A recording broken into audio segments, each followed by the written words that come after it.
Go Squad TV. So we switching subjects here. We're going to talk basketball. Celtics fans. Celtics fans, Celtics fans, Celtics fans. Yes, I am a Celtic fan. I'm a diehard Celtics fan.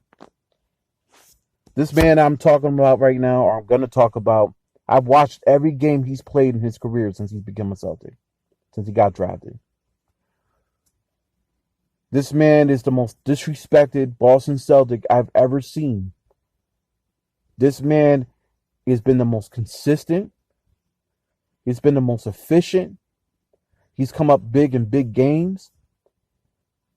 He's a young man, 24 years old, been to 2 conference finals, played a part in two big conference finals.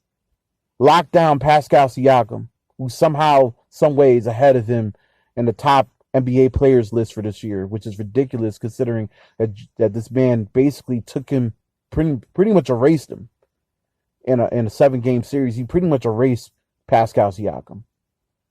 This man has never been afraid of a challenge. He's been the most competitive Celtic outside of Marcus Smart. This man is a two-way talent. He's an upcoming star. Should have made the All-Star team last year. Averaged 20.4 points a game last year. Could have averaged even more if that stupid system wasn't holding him back. Because I'll be first one to tell you, Brad Stevens' offensive system annoys me. It's just a pass the ball to the open man system, and you don't win championships that way. You need to be able to have guys break guts down to dribble, and Jaylen Brown's one of those dudes who could get his own without having to rely on the offense. Yes, I just mentioned his name, JB himself, Jaylen Brown. He's the most disrespected Boston Celtic of all time. This man, every time I read in the comments in these Boston Celtic chat rooms, I read the comments on some of these pages, these YouTube videos, all I keep hearing is that Jaylen Brown disappears in 4 quarters. Or Jaylen Brown is just an average player. Or Jaylen Brown, he's overrated. I'm like, Jaylen Brown, to me, and based on what I've seen, is the most impressive Boston Celtic I've ever seen in this new era. I'm not talking about past. I'm not talking about Bird. I'm talking about Paul Pierce. I'm talking about in this era.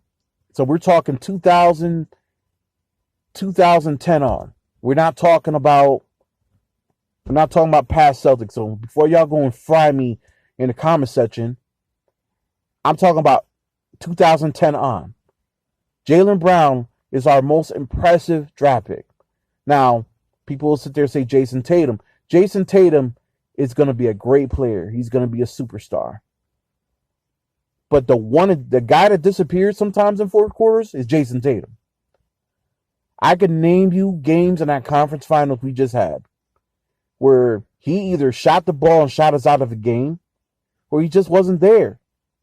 There were games the year before that when he had that struggling season, he didn't show up in the 4th quarter.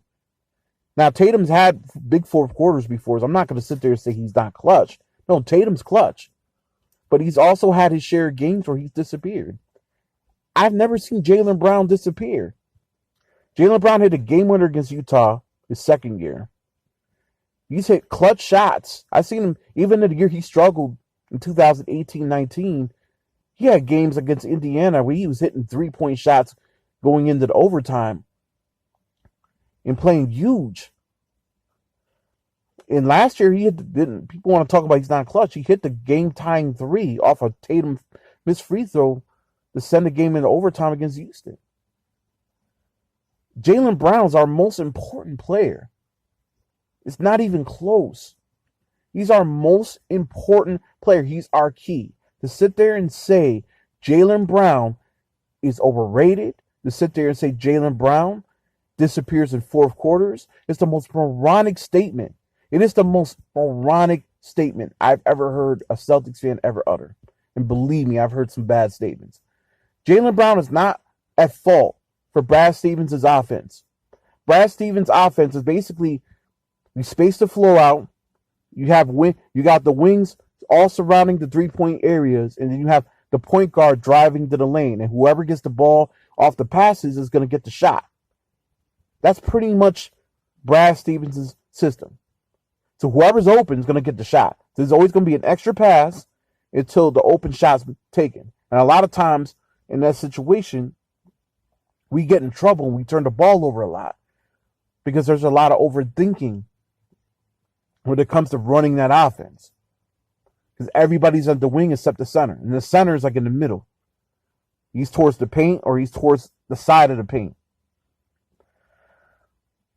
I have a huge problem with anyone saying Jaylen Brown disappears in the fourth quarter. It's not his fault he doesn't get the ball. The dude don't even beg for it. He's like, yo, I could make the shots. I could come up big if you give me the ball. He had plenty of moments where he kept us in games. That Miami series, I mean, he was our best player. Talking about shooting percentages, he shot 57% from three, 54% from field goal, regular field goal range. He was an 82% free throw shooter. He scored 24 points a game in that conference finals. And that's not even getting enough touches. Gordon Hayward was getting more touches than him. He was horrible.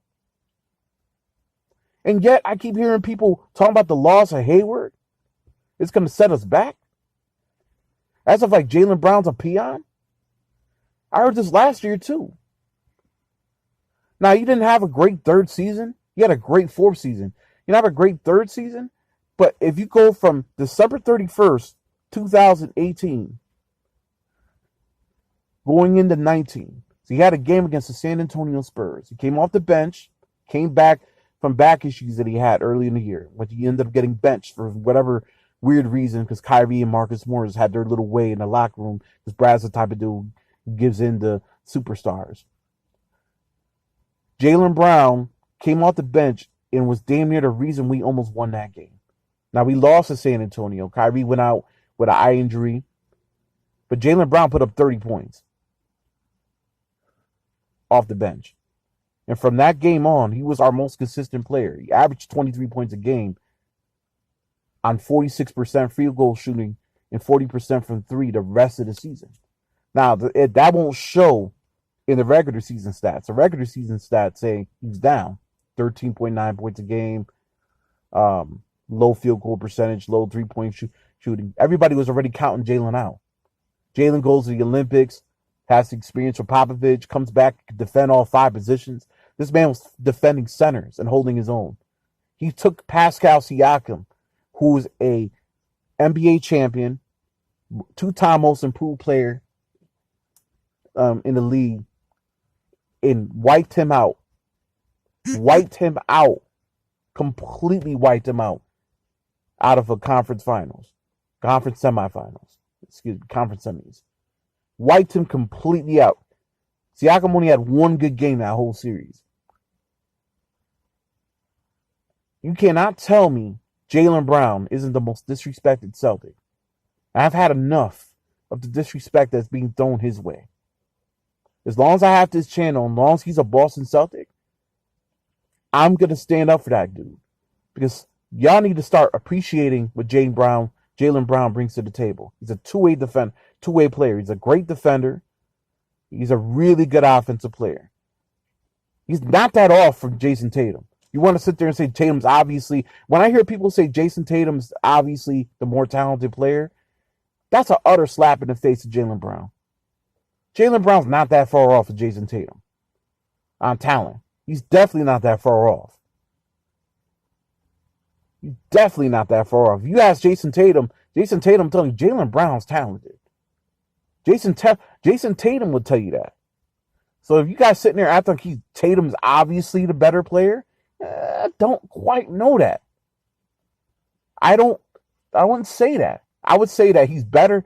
I would say he's slightly better, but I don't think he's like obviously better than Jaylen. And you need both of them to win. As a matter of fact, you could lose Tatum, for injury for a couple games, but I know you can't lose Jaylen. You can't lose Jaylen. You could lose Jason for a little bit. You can't lose Jaylen. Jaylen is a much better defender than Jason is. Jason's a nice defender. He's not a great defender. Jimmy Butler was basically bullying him around in the conference finals on layups. Just watch game one. I'll tell you what happened. It's the reason why we lost by a point. But Jaylen Brown's by far the better defender. So he's not that off talent-wise from Jason. They're both number 3 picks. So to sit there and say Jason's more obviously talented than Jaylen is disrespectful. Jaylen Brown deserves a lot more respect than that. A lot more respect. As a matter of fact, I could even go further. That 2018 conference finals wouldn't have happened if Jaylen Brown didn't play. Jaylen Brown was our best player in the Milwaukee series. Jaylen Brown was our best player in the Philly series. All right. Actually, Jason Tatum was the best player in the Philly series because Jaylen had just came back from the hammy. But Jaylen had a huge part in us winning that with his defense. That conference finals, Jaylen Brown showed up. There wasn't a game that Jaylen didn't show up. Even on a bad hammy, he showed up. Overall, in the playoffs, him and Jason both averaged 18 points a game. They were both damn near even. I think Jaylen had 18.2 and Jason was at 18.6. It wasn't that far of a talent discrepancy. So for people to say those disrespectful things about Jaylen Brown, listen, man, that's despicable. Jaylen Brown's an incredible player. And you guys can keep talking all types of way all you want. Jaylen Brown ain't never disappeared in the fourth quarter. So I'm going to leave it at this. Jaylen Brown needs to be respected a lot more. Leave your comments down below. He's going to be a multi-time All-Star.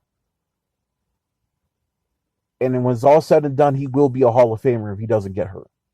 Barring injuries, he will be a Hall of Famer. I'm calling it.